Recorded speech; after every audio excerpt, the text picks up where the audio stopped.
Con la medicina estética de Quirón Salud, luce un aspecto joven y radiante sin intervenciones quirúrgicas. Cuenta con la garantía y confianza de nuestro equipo de expertos y las técnicas más avanzadas adaptadas a ti, como tratamientos antiarrugas, antiflacidez, remodelación labial y muchos más. Pide tu primera consulta gratuita. Quirón Salud, la salud persona a persona. Ser podcast.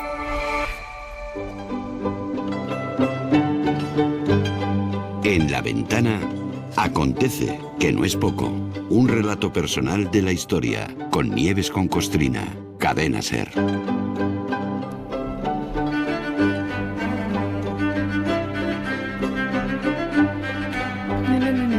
Hola Nieves, buenas tardes. Buenas tardes, Carlas, ¿qué tal? Alguien va a pensar que estamos obsesionados con el tema y tendrá razón en pensarlo, ¿eh? Tendrá toda la razón. Porque efectivamente no queremos ni podemos dejar de hablar de Gaza, de Palestina. Primero contando lo que ocurre ahora mismo, que eso lo hacemos todos los días, porque es muy importante no dejarlo pasar, no olvidarnos. Pero segundo también revisando lo que pasó hace tiempo, o sea, la historia. Porque así seguramente se pueden entender muchas cosas, o al menos algunas. Dale, así Nieves, es, así es. Pero además esto es una cosa... A diario. Sí. Y esto es periodismo, eso no olvidar, no dejar los temas ahí en el cajón. Pero...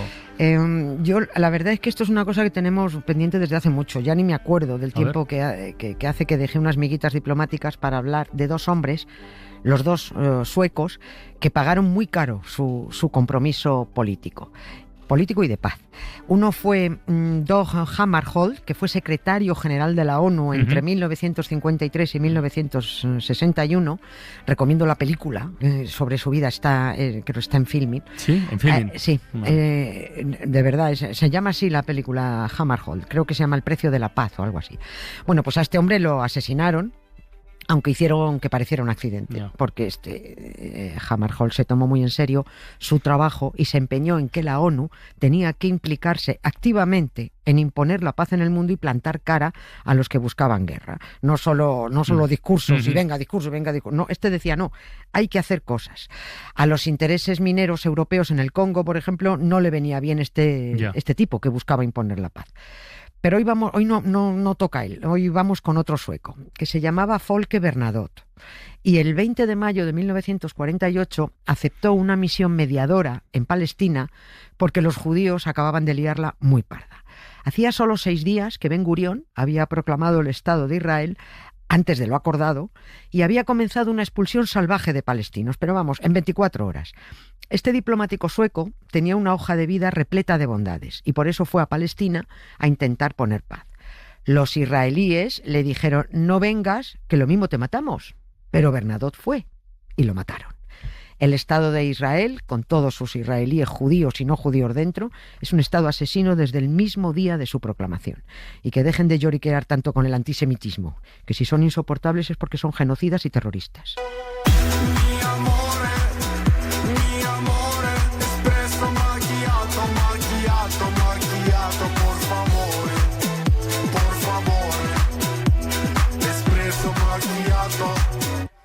Espresso macchiato.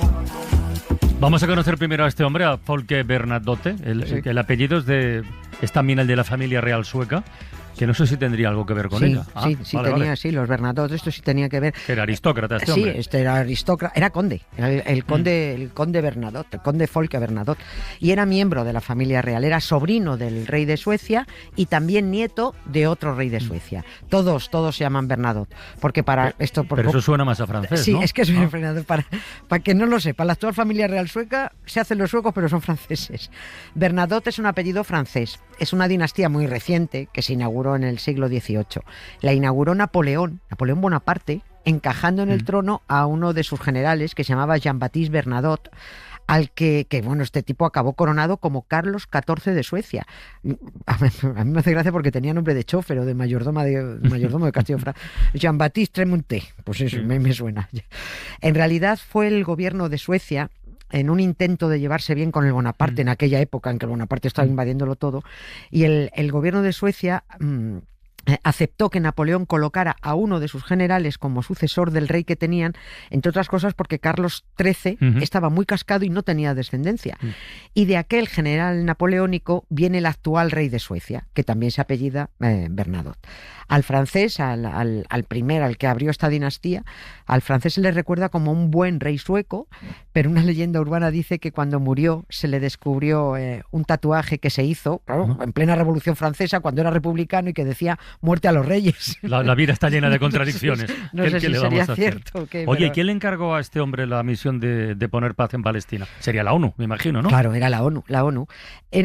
Este hombre era un gran diplomático, pero no solo porque fuera astuto en la negociación, sino porque era un hombre con palabra.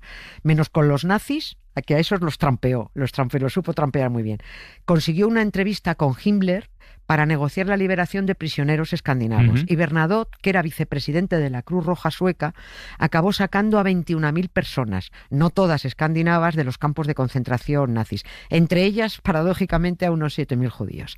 También se obsesionó mucho con liberar a mujeres de los campos. En fin, que hizo una labor encomiable, y cuando terminó la guerra, además de que a su casa de Estocolmo no paraban de llegar centenares de muñecas bordadas por las mujeres a las que había liberado, recibió una felicitación del Congreso Judío Mundial, recibió la Gran Cruz de la Legión de Honor de Francia.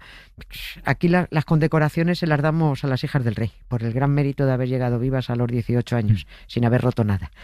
En fin, que Folke Bernadotte acaparó un enorme prestigio diplomático, y cuando se creó la ONU tras la guerra fue el candidato ideal para intentar pacificar la zona de Oriente Próximo. 1, 2, 3, 4.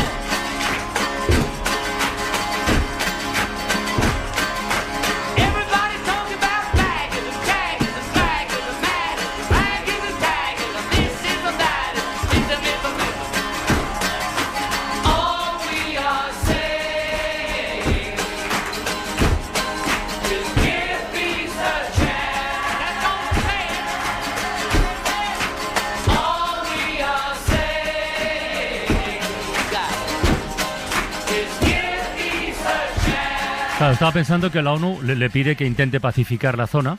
Coño, pero fue la propia ONU la que puso en bandeja el conflicto cuando decide la partición de Palestina, ¿no? Ahí la Eso ya está analizado muchas veces, pero está bien recordarlo también. Es que hacía solo 6 meses que la ONU la había liado, pero bien liada, votando la partición de Palestina y regalando a los judíos una tierra que no era suya, pero en la que llevaban metiéndose a codazos desde el siglo XIX con la excusa de que se le había regalado Dios nuestro Señor. Y ahí siguen, ¿eh? Ahí siguen. Hoy, ahí 2025, siguen. ¿no? Claro, mismo. claro, ahí están. La mala conciencia de estadounidenses y europeos por la inacción internacional con el holocausto nazi llevó a la ONU a regalarle a los judíos algo a lo que no tenían derecho. Pero esa misma mala conciencia, fíjate, no la tuvieron los países europeos con los pueblos árabes, a los que habían prometido la creación de un gran reino árabe por la ayuda que prestaron a los aliados durante la Primera Guerra Mundial. O sea, no solo les mintieron, es que encima los franceses y los británicos se repartieron la gobernabilidad de los territorios de ese gran reino árabe que nunca les dieron. Es que te pones a analizar y dices, mira, a mí me parece que ya han tenido hasta demasiada paciencia. Así que cuando encima la ONU les regala a los judíos una tierra que no tenían derecho a regalar, y los judíos se dedican a expulsar a palestinos, ahí es cuando Siria, Líbano, Arabia Saudí y Egipto se levantaron en defensa de Palestina en cuanto Ben Gurión proclamó el Estado de Israel el 14 de mayo. Y esa es la misión que aceptó Folke Bernadotte aquel 20 de mayo, una misión de paz. ¿Y cómo se desarrollaron aquellas negociaciones? Bueno, ¿qué hizo este hombre así de entrada? Pues mira, Bernadotte se reunió primero con sirios, libaneses, saudíes y egipcios, y consiguió, con un hombre con mucho prestigio, y consiguió arrancarles el compromiso de una tregua de 4 semanas. Vamos a parar esto, vamos a hablar. Vale, paramos. Eso le dio aire para redactar a Bernadotte una propuesta de paz, que era la partición en 2 estados, Jerusalén para los árabes, y algo muy importante que exigió: el derecho de los árabes a regresar a su hogar palestino, de donde los acababan de expulsar los judíos. Porque es que Bernadotte, desde que llegó a Palestina, Es que no había parado de ver columnas de miles y miles y miles de personas saliendo expulsadas de sus territorios, arrojadas de Palestina por aquellos invasores judíos. Decía, pero bueno, ¿por qué están hechas? Les recordaba las columnas de cuando él estuvo negociando con Hitler, les recordaba la columna de gente, y él, esos palestinos que vio salir, pues también le conmovieron mucho. Por supuesto, la propuesta de Bernadotte no les gustó nada a los judíos y no hubo acuerdo. Bernadotte siguió intentándolo, volvió a reunirse con unos y con otros, iba, venía. Empezaron a llegarle rumores de que los judíos lo iban a matar. Estoy llamando a los judíos y no israelíes porque Ben Gurión proclamó el Estado de Israel de forma ilegal, rompiendo lo acordado y antes de tiempo. Es que no cumplen una palabra ni durmiendo. Por eso, en aquellos días de mayo y junio de 1948 no considero que fueran ciudadanos de un país legal, solo judíos invasores. Oye, ¿y qué acuerdo concreto rompieron proclamando el Estado de Israel antes de ahora? A alguien le puede parecer un poco tonto, pero es un incumplimiento más. Pues adelantar por su cuenta la proclamación del Estado. Toda aquella zona estaba bajo mandato británico, que fueron ellos los originarios responsables del follón que hay liado ahora. Lo que pasa es que los británicos tiraron la piedra y llevan escondiendo la mano 100 años. Los británicos finalizaban el mandato a las 0 horas del 15 de mayo de 1948. Y el acuerdo era que los judíos no podían hacer nada hasta que el último británico abandonara Palestina. Pero los judíos hacen las cosas cuando a ellos les viene bien y siempre con pretextos basados en sus supersticiones. Y es que como el día 15 era sábado, a ellos no les venía bien proclamar su Estado de Israel en Sabbat. Y por supuesto tampoco iban a esperar al domingo. Así que lo proclamaron ilegalmente el viernes 14, 8 horas antes de que los británicos abandonaran Palestina y de que terminara oficialmente el mandato. Se pasaron lo acordado, pues como hacen siempre, pues por ahí, por sus tirabuzones morenos. El caso es que Folke Bernadotte no hizo caso de los rumores que decían que los judíos estaban pensando atentar contra él y mantuvo su agenda. El 17 de septiembre de 1948 tenía prevista una reunión en Jerusalén y antes de volar allí recibió, pues llamémosle un aviso, una advertencia del gobierno israelí. Le decían que si aterrizaba en el aeropuerto árabe de Calandia, que está entre Jerusalén y Ramallah en Cisjordania, pues que hombre, que se arriesgaba a ser derribado. Tú has hecho una advertencia. Esto parece más bien una amenaza en toda regla, ¿no? Bueno, es que fue conociendo a esta gente, es que fue una amenaza.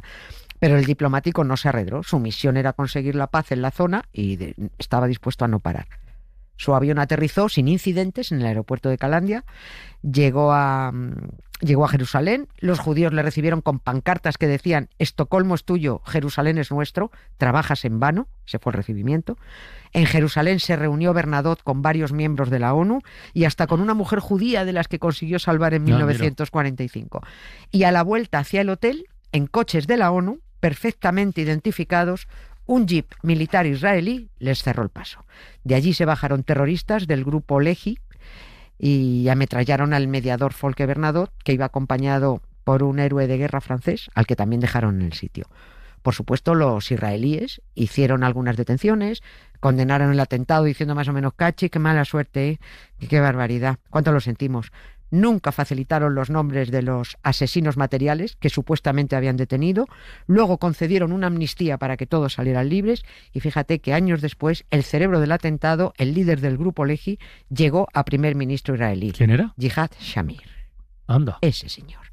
Son peores que jamás. Estos son los que se quejan. Bueno, pues al final al mediador Folke Bernadotte le fue más fácil negociar con Himmler que con los judíos. La Asamblea de la ONU, en agradecimiento a Folke Bernadotte por sus esfuerzos de paz, aprobó en aquel mismo 1948 la resolución 194, en donde se recoge la exigencia que hizo Bernadotte a Israel, o sea, el retorno de los refugiados palestinos. Y hoy, 77 años después, la ONU sigue sin saber hacer su trabajo. Todo es palabrería e Israel continúa haciendo las mismas canalladas que empezaron a hacer el mismo día de su proclamación como Estado.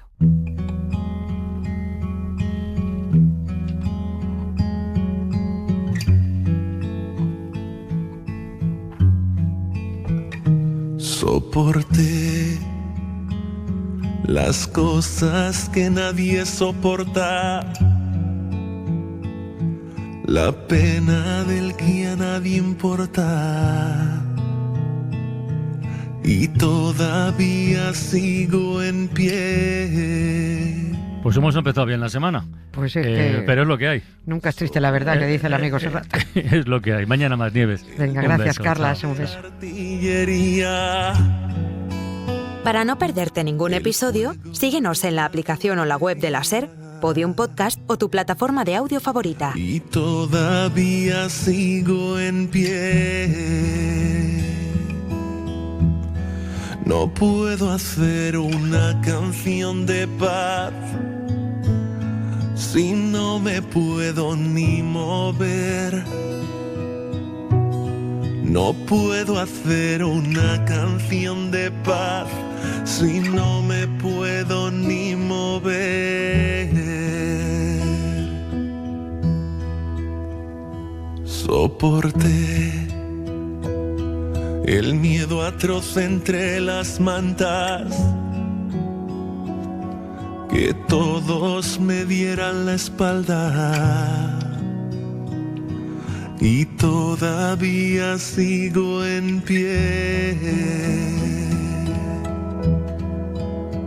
Recuerda bien que no hay rumor que me defina. Todos me llaman Palestina. Y todavía sigo en pie.